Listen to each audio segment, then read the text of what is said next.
Welcome back everyone, my name is Kevin Israeli. Pada YouTube channel ini teman-teman akan menemukan informasi menarik seputaran technical analysis untuk cryptocurrency. So if you do like crypto, make sure to hit the subscribe button and don't forget to leave your thumbs up kalau kalian suka dengan konten yang saya bahas pada video ini. Guys, saya pengen ngucapin terima kasih banyak buat teman-teman yang selalu support saya, yang berkali-kali ninggalin likes-nya ya, sampai 1000-an something kemarin itu, padahal ngejarnya kan 2000 ya teman-teman ya.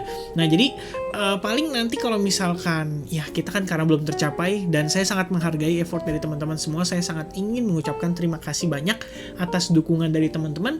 Mungkin sambil kita nunggu sampai tercapainya 2000 likes button itu, nanti saya akan ngadain semacam Q&A lah ya. Jadi teman-teman feel free untuk meninggalkan pertanyaan, tentunya berkaitan dengan trading atau seputar trading ya di kolom komentar. Tapi nanti saya bikin videonya khusus ya teman-teman untuk hal itu. Jadi nanti kita akan ada pembahasan terhadap pertanyaan dari teman-teman. Saya akan pilih mungkin ya sekitar 3-5 pertanyaan menarik yang oke dan seru untuk dibahas di YouTube channel saya. Oke?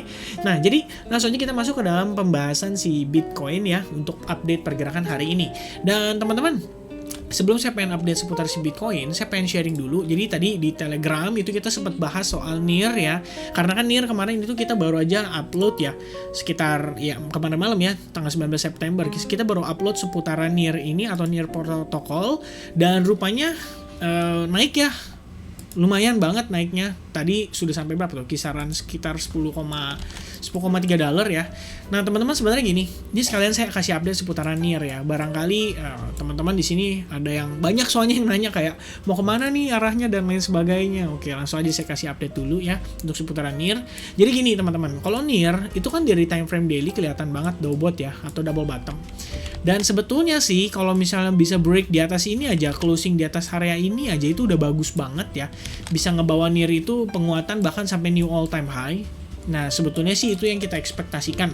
Tapi kalau misalnya kita lihat hari ini tuh penguatan dia tuh sekitar 11,3, bahkan tadi kalau nggak salah 12,5%. Jadi expect pullback dulu lah, itu udah wajar banget teman-teman. Dan kalau misalnya ngelihat dari time frame 4 jam, ini kelihatan banget memang ada potensi dia pullback atau ketahan di kisaran area ini, which means itu sekitar 10,3 dolar di Fibo 61,8%. Jadi seperti yang kita bahas kemarin ya, penurunan, kemudian proses transisi ya, ketika dia udah mulai slowing down.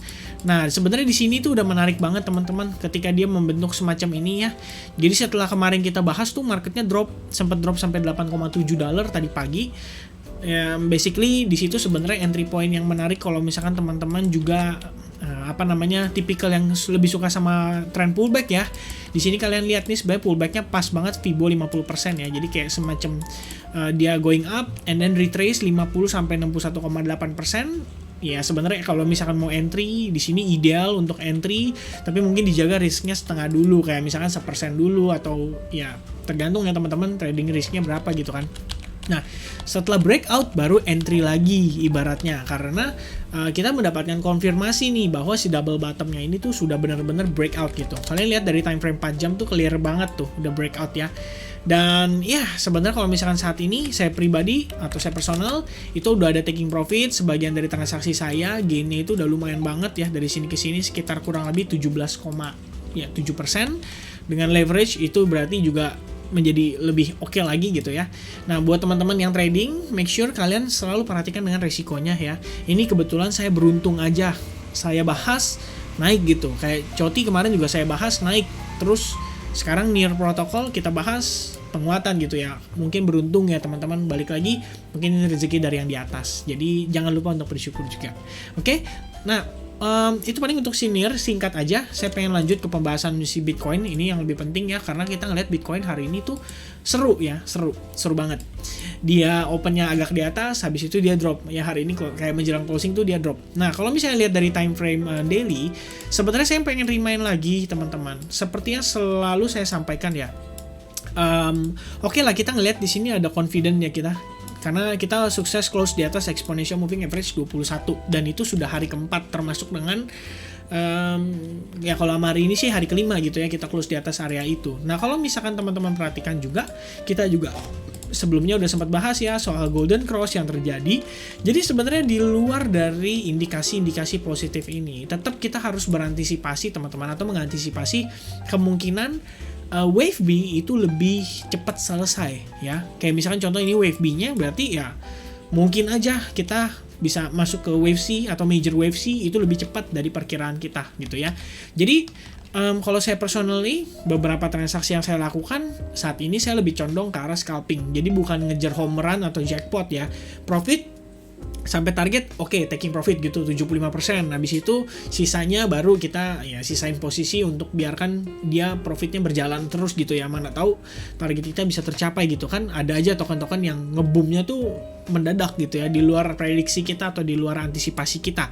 Nah, kalau misalkan hal tersebut terjadi, which is ini adalah wave B-nya kita tetap perlu antisipasi teman-teman. Jadi jangan sampai teman-teman tuh di posisi atau di momen sekarang tuh asik-asik ngebarbar ya transaksinya gitu, karena ngelihat wah Bitcoin up nih, Bitcoin bakal nge-fly lagi nih. Karena saya cukup yakin banyak banget YouTuber yang ngebahas soal ini dan mereka tuh lebih bisa dibilang positifnya itu kadang-kadang bikin orang tuh jadi nggak ada rasa takut sama sekali gitu loh.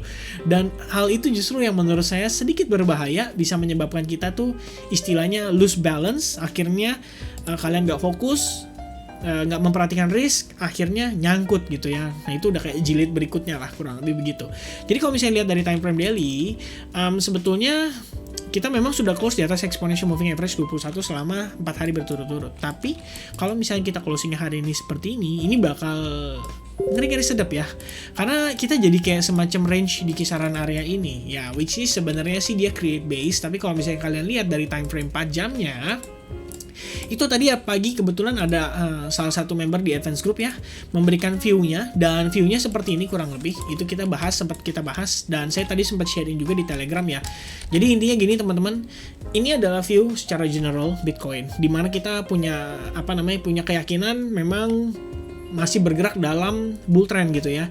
Akan tetapi tetap saya ingatkan bahwa di luar dari hal tersebut, kalian bisa lihat ya, ini kan adalah elite wave yang saya bahas gitu kan. Bisa aja wave B-nya itu selesai lebih awal dan kita ngejar ke wave C, which is skenario berikutnya seperti ini. Tadi saya sudah sharing melalui Telegram dan ternyata teman-teman ya ada rasa kekhawatiran lah ya ketika tadi dropnya lumayan signifikan. Karena kalau misalnya dia drop dari ini kita bilang rising wedge ini, berarti kita bakal drop lagi. Ada kemungkinan kita bakal ngetes lagi kisaran area kuatnya dia, yaitu big fan zone yang biasa saya berikan tanda, dan itu di kisaran kurang lebih $44.000 teman-teman ya. Kalau misalnya teman-teman cek di Google, rising wedge pattern itu adalah pattern untuk bearish mostly-nya ya teman-teman. Kalian bisa lihat ya, rising wedge pattern itu mostly-nya pattern untuk bearish, dan itu yang sekarang sedang terjadi terhadap si Bitcoin gitu ya. Mantep banget turun, habis itu sideways ya, cenderung penguatan. Kemudian kalau misalkan di sini dia failed memaintain area support di sini, itu yang jadi bahaya ya. Mungkin kita bisa ngelihat dia drop dulu teman-teman, atau terkoreksi dulu. Oke, nah untuk area resistance dan support saya tambahkan di kisaran area ini. Kalian bisa lihat ya, sebelumnya ini adalah resistance, sekarang jadi support dan jadi support gitu. Ingat, break dari area ini akan memberikan probabilitas untuk Bitcoin kembali terkoreksi lagi, dan ya tentu risknya jadi lebih tinggi gitu ya teman-teman, untuk kita ngelihat si Bitcoin ini akhirnya drop lagi gitu. Pertama, kita reject dari 61,8%, dan untuk posisi sekarang sebetulnya sih kita bisa consider bahwa falling wedge yang terjadi di sini atau breakout yang terjadi di sini kayak semacam false break ya. Jadi intinya dia kayak break abis itu balik lagi ke bawah ya. Unless seperti yang saya bilang, kita bisa kepantul dan break lagi dari market structure yang ini ya. Ini kan kelihatan ya ada market structure terbentuk teman-teman ya. Kalau misalnya kita bisa break lagi dari sini, itu baru bakal bagus banget. Ribet banget ngomongnya. Oke, intinya kalau misalnya tambahan aja dari saya, ini untuk terakhir ya di time frame daily. Intinya teman-teman kita harus ngelihat dia bisa close di atas exponential moving average 21 untuk this week, which is itu dalam 7 jam 10 menit mendatang. Dan tambahannya lagi adalah si Bitcoin logarithmic growth curve itu sendiri ya. Jadi kita bisa lihat ya, kalau misalkan memang kita pengen ngejar Bitcoin untuk kembali bull run, dia harus berhasil ngelewatin Bitcoin logarithmic growth curve yang di bagian tengah ini ya, atau Fibo 50%-nya dia. Dengan begitu kita baru bisa ngelihat ada confidence untuk Bitcoin itu kembali menguat. Nah, so far yang penting dia close di atas exponential moving average 21. Itu dulu aja. Tambahan terakhir teman-teman, pekan depan tanggal 23 September tepatnya jam 1 pagi ya di tanggal 23 atau di 22 malam jam 1 pagi itu ada FOMC Economic Projection, FOMC Statement, dan FOMC Press Conference, dan ini pasti ngebahas tentang seputaran isu tapering.